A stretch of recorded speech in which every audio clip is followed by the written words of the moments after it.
Hello students, कैसे हैं आप सभी लोग। आई होप आप सभी बहुत बढ़िया होंगे। तो चलिए फिर आज का लेक्चर हम लोग स्टार्ट करते हैं। इस समय हम डिस्कस कर रहे हैं जो डिफरेंट स्टेट के अकाउंट ऑफिसर, ऑडिट इंस्पेक्टर या जो अकाउंटेंट या जो ईपीएफओ के जो एग्जाम्स होते हैं, इनके जो क्वेश्चन पेपर आए हुए हैं 2023, 24, 25 में, उनका डिटेल में सोल्यूशन हम इस सीरीज में डिस्कस कर रहे हैं। एंड इस सीरीज में आज मेरा 18th लेक्चर वीडियो है। 17 लेक्चर मैं ऑलरेडी अपलोड कर चुकी हूं। तो चलिए फिर आज का लेक्चर स्टार्ट करते हैं। आज का जो पहला क्वेश्चन है आपके स्क्रीन पे है। पहला क्वेश्चन क्या है कि जो एनुअल रिपोर्ट है, the annual report are to be prepared and published for circulation among the external and user such as.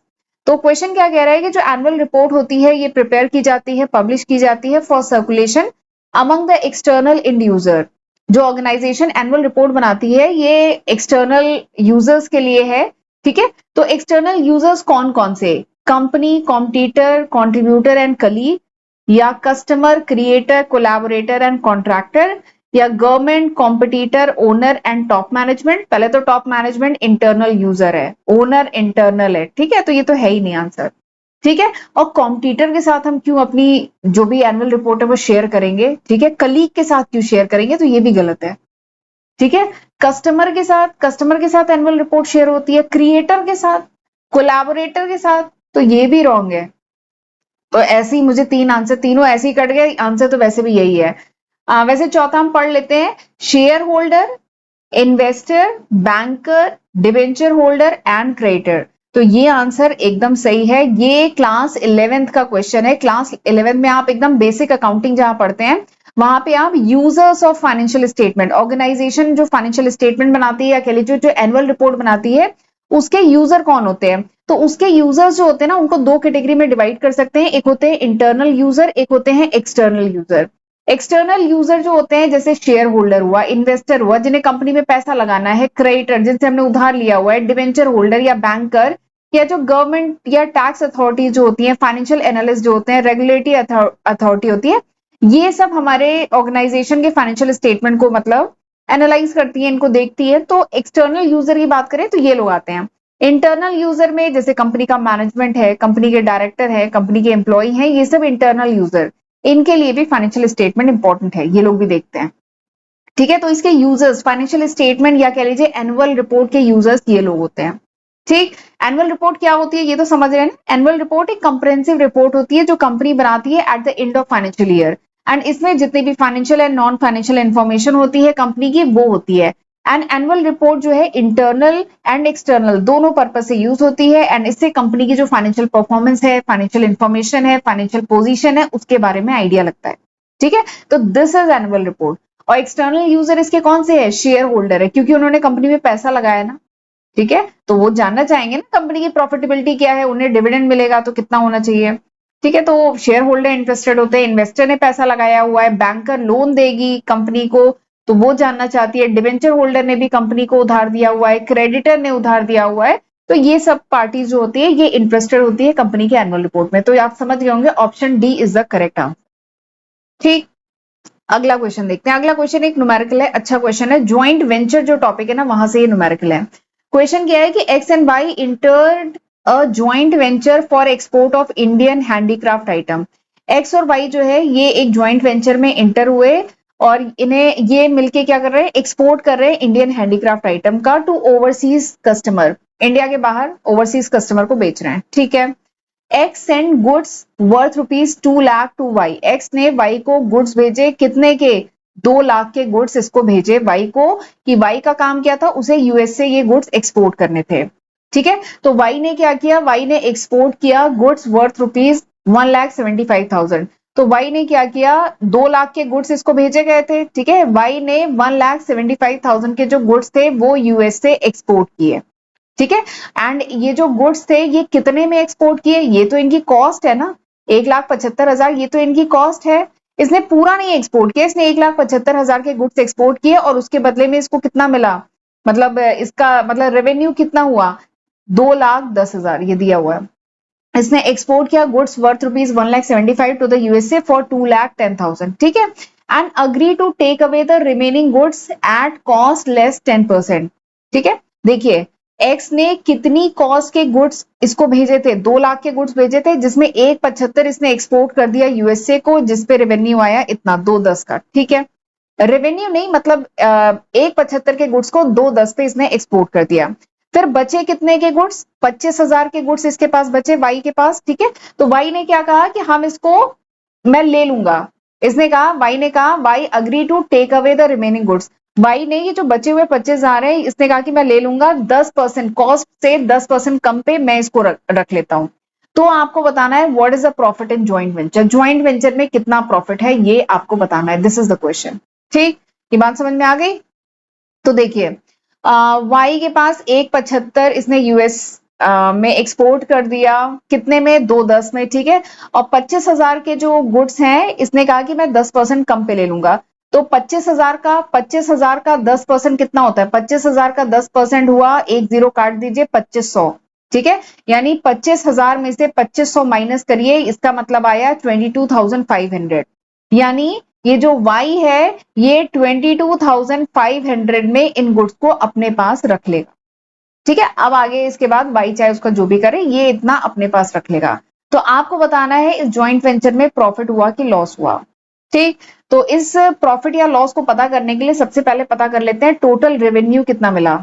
ये जो x है इसको टोटल रेवेन्यू कितना मिला, तो देखिए 1.75 के जो गुड्स थे वो कितने में गए, 1.75 के गुड्स गए 2,10,000 में। ठीक है, और फिर बचे हुए 25,000 के गुड्स कितने में गए, 25,000 के गुड्स गए, वो वाई नहीं रख लिया, कितने में, 22,500 में। ठीक है, तो जरा इनको सम करिए, ये आ गया 232। ठीक है, तो कितने का ये जो एक्स है उसका मतलब उसको रेवेन्यू कितने का हुआ, 2.32 का, 2,32,500 का, इतने का रेवेन्यू हुआ। और इसकी कॉस्ट कितनी थी, वो गुड्स टोटल थे कितने के, वो गुड्स 2 लाख के थे। ठीक है, इसको रेवेन्यू कितना आया एक्स को, 2,32,500, और इसकी कॉस्ट कितनी थी, 2 लाख। तो नेट में इसको प्रॉफिट कितना हुआ, 32,500। इस तरीके से निकाला जाएगा। ये बात समझ में आई। प्रॉफिट निकालना है तो total revenue minus cost of goods. Revenue कितना हुआ, 232। ये 232 कहां से रेवेन्यू आया, समझ में आया। 1.75 के जो गुड थे वो 2,10,000 में गए, और जो 25,000 के गुड्स थे उसे 22,500 में बाई ने रख लिया। तो यहां से आया 232 और 2 लाख कॉस्ट थी, माइनस किया 32,500। ठीक है, तो ये 32,500 आया। तो option B is the correct answer. ठीक, चलिए आगे बढ़ते हैं, अगला क्वेश्चन देखते हैं। अगला क्वेश्चन भी एक छोटा सा न्यूमेरिकल है, आपको कुछ डिटेल दी गई है, आपको weighted average cost of capital निकाल, वेटेड कॉस्ट ऑफ कैपिटल नहीं, weighted average cost of inventory निकालना है। Weighted average cost of capital हम एफएम में पढ़ते हैं, फाइनेंशियल मैनेजमेंट सब्जेक्ट में पढ़ते हैं। ये क्वेश्चन कॉस्ट अकाउंटिंग का है। ठीक है, weighted average cost of inventory आपको निकालना है। तो ये जो टॉपिक है ना, ये जो क्वेश्चन है जिस टॉपिक से है वो मैं आपको बताती हूँ। इन्वेंट्री वैल्यूएशन का एक टॉपिक है जिसका नाम है इन्वेंट्री वैल्यूएशन। इसमें इन्वेंट्री की वैल्यू निकाली जाती है।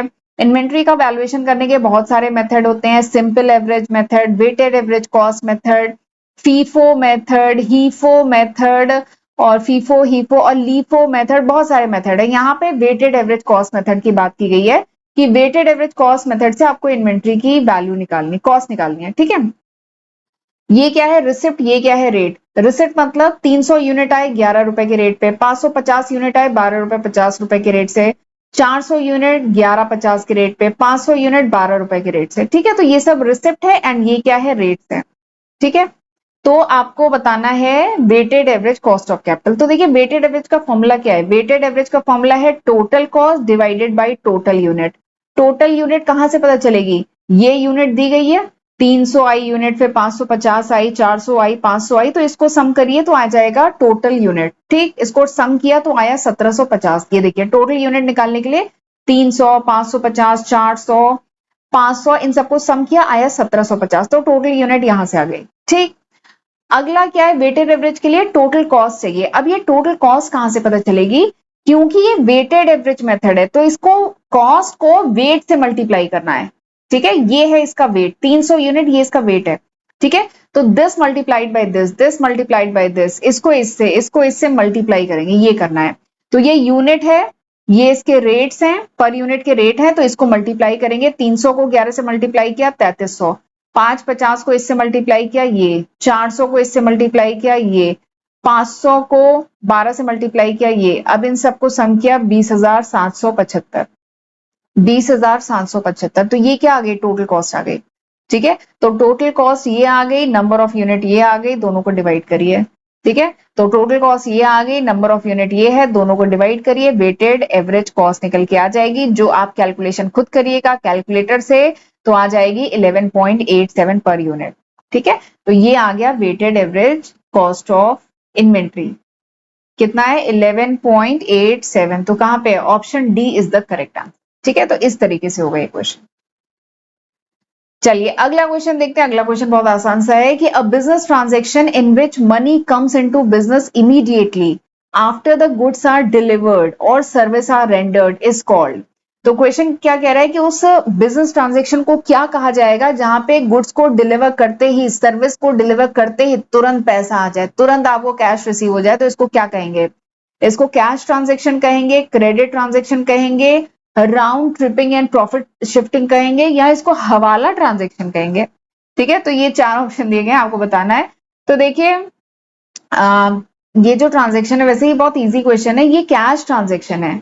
कैश ट्रांजैक्शन क्या होता है, आपने गुड्स या सर्विस डिलीवर की, तुरंत कैश मिल रहा है, this is cash transaction. Credit transaction क्या है, आपने गुड्स या सर्विस डिलीवर की, अभी नहीं, आपको थोड़ा सा रुक के पैसे मिल रहे हैं, या कुछ पैसे अभी मिल गए, कुछ हफ्ते 10 दिन बाद मिलेंगे, फ्यूचर डेट पे मिलेंगे, तो उसको क्रेडिट ट्रांजैक्शन कहते हैं। ठीक है, तो यहाँ पे कैश ट्रांजैक्शन की बात हो रही है, हवाला की तो एकदम वही बात नहीं हो रही है। ठीक है, तो option A is the correct answer. अच्छा, ये जो है ना, क्लास 11th में हमने पढ़ा था एक टॉपिक, क्लास 11th में मैंने आपको एक टॉपिक पढ़ाया था, बेसिस ऑफ अकाउंटिंग, याद है आपको? Basis of accounting. अकाउंटिंग के दो बेसिस होते हैं। ठीक है, कौन कौन से बेसिस होते हैं? एक होता है कैश बेसिस, ठीक है, और एक होता है अक्रूअल बेसिस। ठीक है, खैर ये उससे रिलेटेड नहीं, यहाँ पे तो डायरेक्टली बिजनेस ट्रांजैक्शन की बात कर दी गई है कि इस बिजनेस ट्रांजैक्शन को क्या कहेंगे, पर कैश बेसिस में यही होता है कि कैश तुरंत उसमें रिसीव होता है। ठीक है, वो रिकॉर्ड किया जाता है। अक्रूअल बेसिस में, अक्रूअल कॉन्सेप्ट बहुत इंपॉर्टेंट है। ठीक है, तो वहां मैंने अक्रूअल भी डिटेल में पढ़ाया है कि जब आपको फ्यूचर में पैसा रिसीव हो रहा है तो अक्रूअल है, तो ये उसी से रिलेटेड है। तो यहाँ पे आंसर क्या होगा, कैश ट्रांजैक्शन। ठीक, अब ये जो दूसरे ऑप्शन दिए गए ना, round tripping and profit sharing, ये क्या है? ये एक कह लीजिए एक टैक्स रिलेटेड प्रैक्टिस है।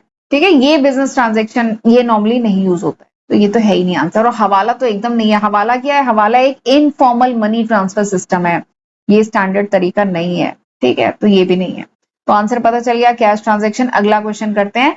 अगला क्वेश्चन क्या है कि marginal costing technique combine the technique of, जो मार्जिनल कॉस्टिंग टेक्निक है, it combine the technique of, इसमें कौन सी दो टेक्निक इन्वॉल्व होती है? Cost recording, cost reporting, job costing, break even analysis, contract costing, operating costing, standard costing and budgetary control, कौन सा इन्वॉल्व होता है ये आपको बताना है। ठीक है, तो सबसे पहले तो मैं आपको ये बता देती हूँ मार्जिनल कॉस्टिंग टेक्निक कहाँ पे मैंने पढ़ाया है। तो कॉस्ट एंड मैनेजमेंट अकाउंटिंग जो सब्जेक्ट है, वहां पे मैंने आपको डिटेल में मार्जिनल कॉस्टिंग बताया है। एंड ये जो कॉन्सेप्ट है ना मार्जिनल कॉस्टिंग का, बहुत इंपॉर्टेंट है। मार्जिनल कॉस्टिंग की जो टेक्निक है, ऑर्गेनाइजेशन में बहुत सारे इंपॉर्टेंट डिसीजन लिए जाते हैं इस टेक्निक की मदद से। और ये जो आप सीवीपी एनालिसिस पढ़ते हैं ना, कॉस्ट वॉल्यूम प्रॉफिट एनालिसिस, ये इसी का पार्ट है। ब्रेक इवन एनालिसिस पढ़ते हैं, ब्रेक इवन एनालिसिस भी मार्जिनल कॉस्टिंग के ही अंतर्गत आता है। तो प्रॉफिट प्लानिंग में, प्राइसिंग में, कॉस्ट कंट्रोल में, डिसीजन मेकिंग में ये जो मार्जिनल कॉस्टिंग टेक्निक है ये बहुत ही हेल्पफुल है। ठीक है, अब इसमें पूछा गया कि मार्जिनल कॉस्टिंग टेक्निक बेसिकली किसका कॉम्बिनेशन है। तो थोड़ा सा पहले मैं मार्जिनल कॉस्टिंग टेक्निक के बारे में बताती हूँ। मार्जिनल कॉस्टिंग टेक्निक एक कॉस्ट अकाउंटिंग की टेक्निक है जिसमें कॉस्ट को रिकॉर्ड किया जाता है एंड रिपोर्ट किया जाता है। पहले इनको सेपरेट किया जाता है। ठीक है, इसमें क्या है कि फिक्स कॉस्ट को अलग किया जाता है, वेरिएबल कॉस्ट को अलग। ठीक है, जैसे खर्चे हैं तो इसमें फिक्स कॉस्ट अलग, वेरिएबल कॉस्ट अलग, वेरिएबल कॉस्ट को मार्जिनल कॉस्ट कहते हैं। ठीक है, तो वो अलग, तो इस तरीके से डिवाइड किया जाता है। एंड फिर उसके बाद टूल टेक्निक लगाए जाते हैं। कंट्रीब्यूशन का कॉन्सेप्ट आपने पढ़ा होगा, वो भी मार्जिनल कॉस्टिंग का ही पार्ट है। ठीक है, डिटेल में पढ़ाया है वीडियो लेक्चर, तो वहां पे आप रेफर कर सकते हैं। बाकी मैं आपको बताती हूँ कि इसमें कौन सी टेक्निक होती है। तो देखिए सारे हम ऑप्शन एनालाइज करते हैं। ये क्या है? Job costing and break even analysis. ठीक है, तो जॉब कॉस्टिंग बेसिकली क्या है? जॉब कॉस्टिंग या जो कॉन्ट्रैक्ट कॉस्टिंग या जो ऑपरेटिंग कॉस्टिंग है, ये सब मैंने डिटेल में पढ़ाया है। This is the method of costing. ये तीनों जो ऑप्शन में दिए ना, ये क्या है? This is the method of costing. Costing के ये सब मेथड है, job costing, contract costing, batch costing, operating costing, ठीक है, ये सब कॉस्टिंग के डिफरेंट मेथड हैं। तो ये मार्जिनल कॉस्टिंग के तहत नहीं आते हैं। तो यानी ये आंसर तो है नहीं और ये भी आंसर नहीं है, ठीक है। अगला क्या है? Standard costing and budgetary control. तो मैं बता दूं, मैनेजमेंट अकाउंटिंग में मैंने डिटेल में पढ़ाया है कि जो स्टैंडर्ड कॉस्टिंग है ना, ये एक अलग टेक्निक है कॉस्ट कंट्रोल की। बजटरी कंट्रोल की बात करूं तो बजटरी कंट्रोल भी एक अलग टेक्निक है, बजटिंग की, कॉस्टिंग की एक अलग टेक्निक है, ठीक है। तो ये इसके तहत नहीं आती है, मार्जिनल कॉस्टिंग के तहत नहीं आती है, तो ऑप्शन ए भी सही नहीं है। और मैं एक बात कहूं, ये जो टॉपिक्स है ना, ये बहुत इंपॉर्टेंट टॉपिक है, डिटेल में वीडियो लेक्चर में पढ़ाया है। मैनेजमेंट अकाउंटिंग की प्लेलिस्ट रेफर करिएगा, वहां पे आपको मिल जाएगा, ठीक है। तो ये तो है नहीं, तो यानी अब यही आंसर बच रहा है, तो दिस इज द आंसर। तो मार्जिनल कॉस्टिंग टेक्निक बेसिकली क्या है? मार्जिनल कॉस्टिंग टेक्निक में जो भी कॉस्ट होती है उनको रिकॉर्ड करते हैं, रिपोर्ट करते हैं एंड कॉस्ट को सिग्रीगेट करते हैं, डिवाइड करते हैं fix cost and variable cost में। एंड मार्जिनल कॉस्टिंग टेक्निक में क्या होता है ना, only variable cost is consider. ये एक खास बात है, मार्जिनल कॉस्टिंग टेक्निक में केवल वेरिएबल कॉस्ट को कंसीडर किया जाता है, ठीक है। तो आंसर आपको पता चल गया, cost recording and cost reporting. Standard and ये दोनों तो है नहीं, और ये तो मेथड्स ऑफ कॉस्टिंग है, डिटेल में पढ़ाया, तो ये भी नहीं है, तो answer is this one. Marginal costing के बारे में बताएं तो मार्जिनल कॉस्टिंग में सबसे पहले तो ये वो कॉस्टिंग का मेथड है जिसमें कॉस्ट को डिवाइड किया जाता है एंड केवल वेरिएबल कॉस्ट को यूज किया जाता है इस कॉन्सेप्ट में। एंड यहाँ पे कंट्रीब्यूशन के कॉन्सेप्ट को भी यूज करते हैं। ब्रेक इवन एनालिसिस जो है मार्जिनल कॉस्टिंग के तहत ही आता है। एंड मार्जिनल कॉस्टिंग टेक्निक जो है बहुत सारे इंपॉर्टेंट डिसीजन लेने में, कॉस्ट कंट्रोल में हेल्प करता है, ठीक है। तो आंसर आप समझ गए होंगे, this is the answer, option D is the correct answer. अगला क्वेश्चन देखते हैं। अगला क्वेश्चन टैली से है। कंप्यूटराइज अकाउंटिंग, ये भी टॉपिक रहता है कई बार, काफी सारे मतलब स्टेट्स के एग्जाम में कंप्यूटराइज अकाउंटिंग भी टॉपिक रहता है, तो उसी के तहत टैली आता है। तो अगला क्वेश्चन टैली पे है, ठीक है। टैली भी मैंने अपने यूट्यूब चैनल पे 3 लेक्चर वीडियो में डिटेल में टैली पढ़ाया है, तो आप रेफर कर सकते हैं। तो क्वेश्चन क्या है कि इन Tally which key is use to create a company. Tally में कौन सी की का यूज किया जाता है कंपनी क्रिएट करने के लिए? Alt C, Alt F1, Alt F3, control N, control plus N, कौन सी की का यूज किया जाता है कंपनी क्रिएट करने के लिए, ठीक है। This is the question. तो बता दूं, टैली ERP 9 डिटेल में मैंने पढ़ाया, आप वो वीडियो रेफर कर सकते हैं। तो उसमें ऑप्शन एक होता है ऑल्ट F3, ठीक है। ऑल्ट F3 पे जाते हैं तो आता है कंपनी इन्फो का ऑप्शन, कंपनी इन्फो। अब आप कंपनी इन्फो पे जाते हैं तो ये सारे ऑप्शन आपको मिलते हैं। आप कंपनी को क्रिएट कर सकते हैं, कंपनी को सिलेक्ट कर सकते हैं। जैसे 2-3 कंपनियां हैं, किसी एक कंपनी को सिलेक्ट करना है तो वही कंपनी सिलेक्ट कर सकते हैं, शट कर सकते हैं, ऑल्ट ऑल्ट कर सकते हैं, कंपनी बैकअप ले सकते हैं, रीस्टोर कर सकते हैं कंपनी का। तो ये सारे ऑप्शन आप कर सकते हैं, कहां से? कंपनी इन्फो से। तो टैली ERP 9 में ऑल्ट F3 करते हैं तो आप आते हैं कंपनी इन्फो पे, और कंपनी इन्फो से आप ये सारी चीजें, ये 6 एक्शन परफॉर्म कर सकते हैं। इस क्वेश्चन में क्या पूछा है? Creation of company, company create करना है, तो कंपनी क्रिएट के लिए कंपनी इन्फो पे जाना होगा, यानी ऑल्ट F3। तो यानी आंसर आप समझ गए होंगे, option C is the correct answer, ठीक। बट इसके साथ ही में जो बाकी ऑप्शन है ना, alt plus C, alt plus F1, control plus N, ये सब के बारे में आपको बता देती हूँ। देखिए ऑल्ट प्लस सी क्या है? ऑल्ट, ये सब शॉर्टकट की है, टैली में ये सब शॉर्टकट की यूज होती है। तो ऑल्ट प्लस सी बेसिकली क्या है? ये एक शॉर्टकट की है। सपोज करिए आप वाउचर में एंट्री कर रहे हैं, ठीक है, और आप कोई लेजर बनाना भूल गए, कोई स्टॉक आइटम बनाना भूल गए, या कोई ग्रुप बनाना भूल गए, तो आपको पूरा बैक एग्जिट होने की जरूरत नहीं है। आपको कोई लेजर बनाना है तो आप वाउचर में एंट्री कर रहे हैं, उसी दौरान आप ऑल्ट प्लस सी से न्यू लेजर क्रिएट कर सकते हैं। आपको बैक आउट होके बाहर आने की, गेटवे ऑफ टैली पे बाहर आने की जरूरत नहीं है।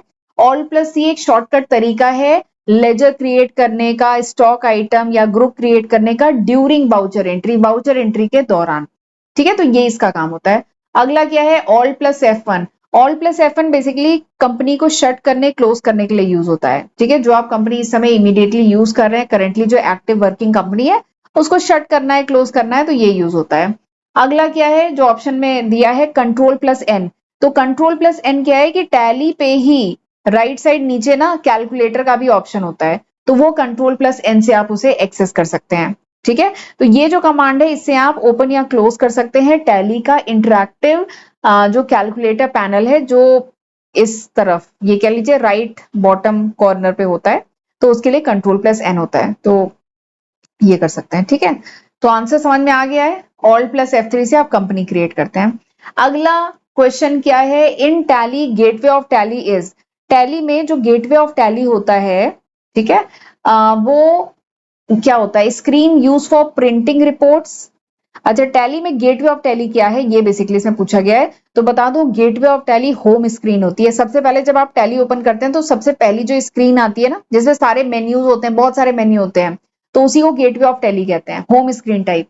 ठीक है, तो पूछा गया है टैली में gateway of Tally is screen use for printing report, नहीं। Main menu from where all function are accessed, हाँ। Screen use to shut down the company, नहीं। नन ऑफ द अबव, नहीं।